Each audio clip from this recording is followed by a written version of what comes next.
500 years of big cycles.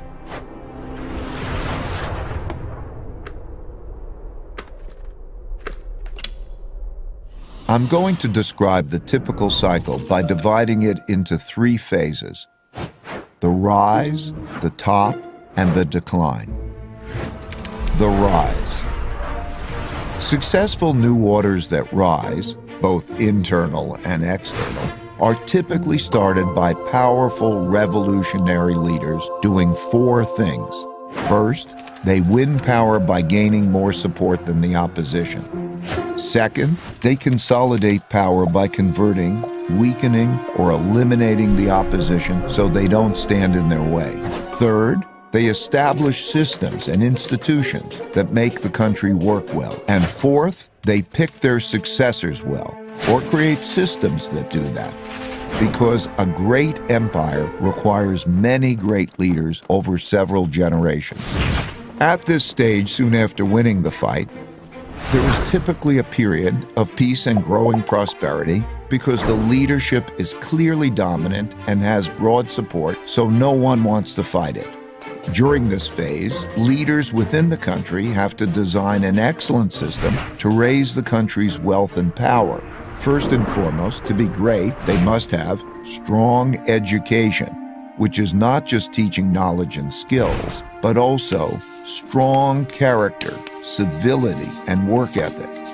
These are typically taught in the family, schools, and religious institutions. That provides a healthy respect for rules and laws, order within society, low corruption, and enables them to unite behind a common purpose and work well together. As they do this, they increasingly shift from producing basic products to innovating and inventing new technologies. For example, the Dutch rose to defeat the Habsburg Empire and become superbly educated. They became so inventive that they came up with 1/4 of all major inventions in the world, the most important of which was the invention of ships that could travel around the world to collect great riches, and the invention of capitalism, as we know it today, to finance those voyages. They, like all leading empires, enhanced their thinking by being open to the best thinking in the world. As a result, the people in the country become more productive and more competitive in world markets, which shows up in their growing economic output and rising share of world trade. You can see this happening now as the US and China are roughly comparable in both their economic outputs and their shares of world trade. As countries trade more globally, they must protect their trade routes and their foreign interests from attack, so they develop great military strength. If done well, this virtuous cycle leads to strong income growth, which can be used to finance investments in education, infrastructure, and research and development. They must also develop systems to incentivize and empower those that have the ability to make or take wealth. In all of these cases, the most successful empires used a capitalist approach to develop productive entrepreneurs. Even China, which is run by the Chinese Communist Party, used a form of this capitalist approach.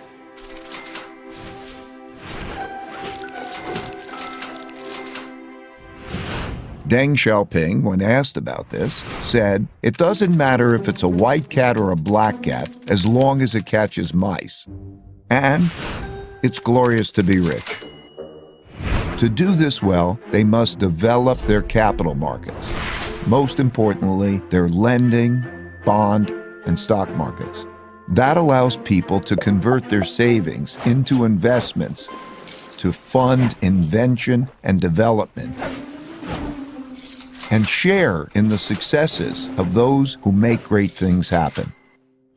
The Dutch created the first publicly listed company, the Dutch East India Company, and the first stock market to fund it, which were integral parts of the system that produced massive wealth and power. As a natural consequence, the greatest empires developed the world's leading financial centers for attracting and distributing the world's capital. Amsterdam was the world's financial center when the Dutch were preeminent. London, when the British were on top. New York is now, and China is quickly developing its financial centers. Most importantly, the capitalists, the governments, and the military must work together. Not only did the Dutch work well together, they were one and the same. The Dutch East India Company was granted a trade monopoly from the government and had its own officially sanctioned military to go out into the global markets to make and take wealth. The British followed with the British East India Company and had a similar coordination of their government, business, and military operations. The U.S. military-industrial complex followed suit, as does the Chinese system today. As the country becomes the largest international trading empire, its transactions can be paid with its currency, making it the preferred global medium of exchange. And because their currency is so widely accepted and frequently used, people around the world want to save in it, making it the preferred storehold of wealth, and thus the world's leading reserve currency. The guilder was the world's main reserve currency when the Dutch led world trade, the pound was when the British led, and the dollar has been since the US led. Naturally, China's currency is increasingly being used as a reserve currency. Having a reserve currency enables the empire to borrow more than other countries. That advantage is huge. Think about it. People all over the world are eager to save and hence lend back their currency to the empire. Countries without a reserve currency don't have that. And when the empire runs out of its own money, remember the United States in 1971? They can always print more. The exorbitant privilege afforded by the empire's reserve currency leads borrowing to increase and the beginning of a financial bubble. This series of cause and effect relationships leading to mutually supportive financial, political, and military powers, bolstered by the borrowing power of a reserve currency, have gone together since history began to be recorded. All the empires that became the most powerful in the world followed this path to the top.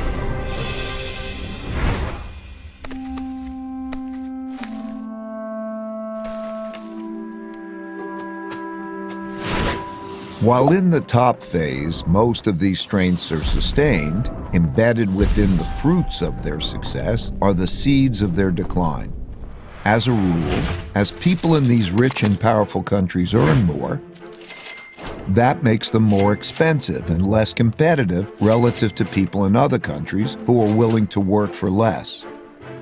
At the same time, people in other countries naturally copy the methods and technologies of the leading power, which further reduces the leading power's competitiveness. For example, British shipbuilders had less expensive workers than Dutch shipbuilders. So they hired Dutch designers to design better ships that were built by less expensive British workers, making them more competitive, which led the British to rise and the Dutch to decline. Also, as people become richer, they tend not to work as hard. They enjoy more leisure, pursue the finer and less productive things in life, and at the extreme become decadent. Values change from generation to generation during the rise to the top, from those who had to fight to achieve wealth and power to those who inherited it. They're less battle-hardened, steeped in luxuries, and accustomed to the easy life, which makes them more vulnerable to challenges. The golden era of the Dutch Empire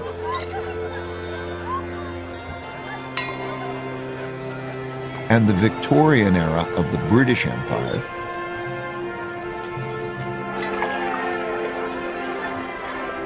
were such high prosperity periods like this. As people get used to doing well, they increasingly bet on the good times continuing and borrow money to do that, which grows into financial bubbles. Naturally, the financial gains come unevenly, so the wealth gap grows. Wealth gaps are self-reinforcing because rich people use their greater resources to reinforce their powers. For example, they give greater privileges to their children, like better education, and they influence the political system to their advantage. This causes the gaps in values, politics, and opportunities to grow between the rich haves and the poor have-nots. Those who are less well off feel the system is unfair, so resentments grow.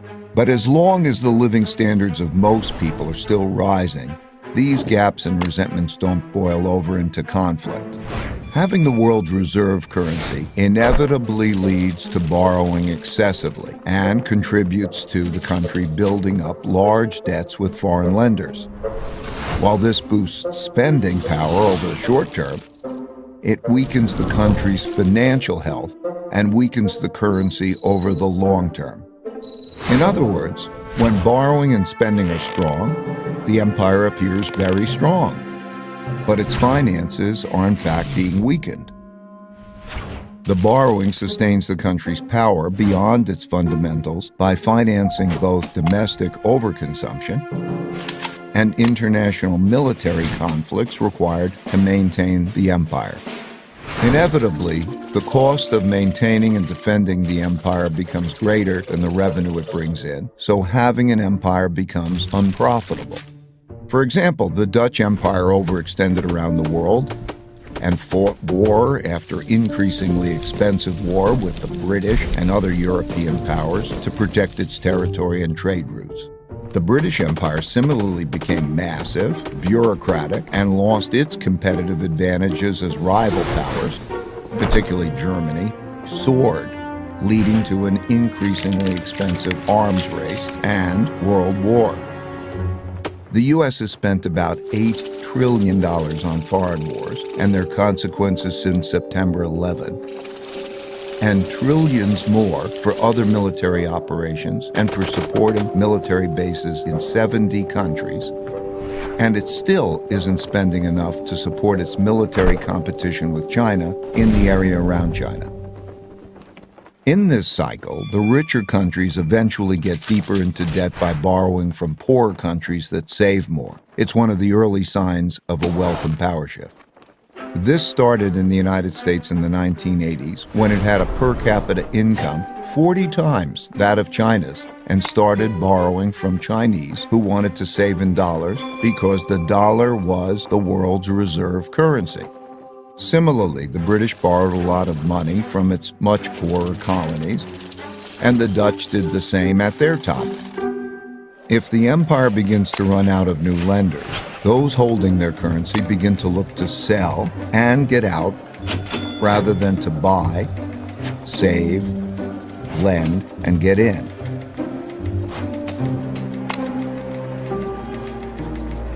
And the strength of the empire begins to decline. The decline comes from internal economic weakness together with internal fighting or costly external fighting or both. Typically, the decline comes gradually and then very suddenly. When debts become very large and there is an economic downturn and the empire can no longer borrow the money necessary to repay its debts, the financial bubble bursts. This creates great domestic hardships and forces the country to choose between defaulting on its debts or printing a lot of new money. It always chooses to print a lot of new money, at first gradually and eventually massively. That devalues the currency and raises inflation. For the Dutch, this was the financial crisis brought about by financial excesses and paying for the Fourth Anglo-Dutch War. Similarly, for the British, it was paying for its financial excesses and its debts from the two world wars. And for the U.S., It's been 3 cycles of debt finance booms and busts since the 90s, with the central banks stepping in each time with stronger measures. When the government has problems funding itself, when there are bad economic conditions, and living standards for most people are declining, and there are large wealth, values, and political gaps, internal conflict between the rich and the poor, as well as different ethnic, religious, and racial groups, greatly increases. This leads to political extremism that shows up as populism of the left or the right. Those of the left seek to redistribute the wealth, while those of the right seek to maintain the wealth in the hands of the rich. Typically, during such times, taxes on the rich rise, and when the rich fear their wealth and well-being will be taken away, they move to places, assets, and currencies they feel safer in. These outflows reduce the empire's tax revenue, which leads to a classic, self-reinforcing, hollowing out process. When the flight of wealth gets bad enough, governments outlaw it. Those seeking to get out begin to panic. These turbulent conditions undermine productivity, which shrinks the economic pie and causes more conflict about how to divide the shrinking resources. Populist leaders emerge from both sides and pledge to take control and bring about order. That's when democracy is most challenged because it fails to control the anarchy. And it is when the move to a strong populist leader who will bring order to the chaos is most likely. As conflict within the country escalates, it leads to some form of revolution or civil war to redistribute wealth and force the necessary big changes. This can be peaceful and maintain the existing order, but it's more often violent and changes the order. For example, the Roosevelt Revolution to redistribute wealth was relatively peaceful and maintained the existing internal order, while the French Revolution, the Russian Revolution, and the Chinese Revolution were much more violent and led to new internal orders. This internal conflict makes the empire weak and vulnerable to rising external rivals who, seeing this domestic weakness, are more inclined to mount a challenge. This raises the risk of great international conflict, especially if the rival has built up a comparable military. Defending oneself and one's empire against rivals requires great military spending, which has to occur as domestic economic conditions are deteriorating and the empire can least afford it. Since there is no viable system for peacefully adjudicating international disputes, these conflicts are typically resolved through tests of power. As bolder challenges are made, the leading empire is faced with the difficult choice of fighting or retreating. Fighting and losing is the worst outcome, but retreating is bad too, as it cedes progress to the rival and signals that the empire is weak to those countries that are considering which side to be on. Poor economic conditions cause more fighting for wealth and power, which inevitably leads to some kind of war. Wars are terribly costly. At the same time, they produce the tectonic shifts that realign the new orders to the new realities of wealth and power in the world. When those holding the reserve currency and debt of the declining empire lose faith and sell them, that marks the end of its big cycle. Of the roughly 750 currencies that existed since 1700, less than 20% now exist, and all of them have been devalued. For the Dutch, this happened after their defeat in the Fourth Anglo-Dutch War, when they weren't able to repay the massive debts they built up during it.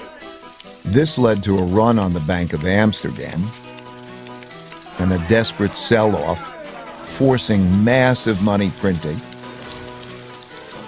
which devalued the currency and the empire into irrelevance. For the British, this happened after World War II, when despite their victory, they could not repay the massive debts they borrowed to fund their war effort. This led to a series of money printing, devaluations, and sell-offs in the British pound, as the US and the dollar emerged dominant and created a new world order. At the time of this recording, the United States hasn't yet reached this point. While it has massive debt, spends more than it earns, and funds this deficit with more borrowing and printing huge amounts of new money, the big sell-off in dollars and dollar debt hasn't yet begun. And while there are great internal and external conflicts occurring for all the classic reasons, they've not yet crossed the line to become wars. Eventually, out of these conflicts, whether they're violent or not, come new winners who get together and restructure the losers' debts and political systems and establish the new world order. Then the old cycle and empire ends and the new one begins, and they do it all over again. That's a lot of detail I just threw at you to paint a picture of how the typical big cycle transpires. Of course, not all of them transpire in exactly this way, but most largely do. So much so that it seems like the stories of rises and declines stay essentially the same, and the only things that change are the clothes the characters wear and the technologies they use. So, where are we heading?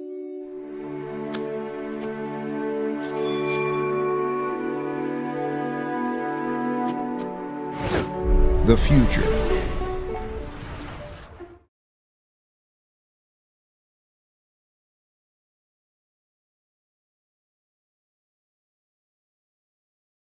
여러분 안녕하세요. 상한가 가이드입니다.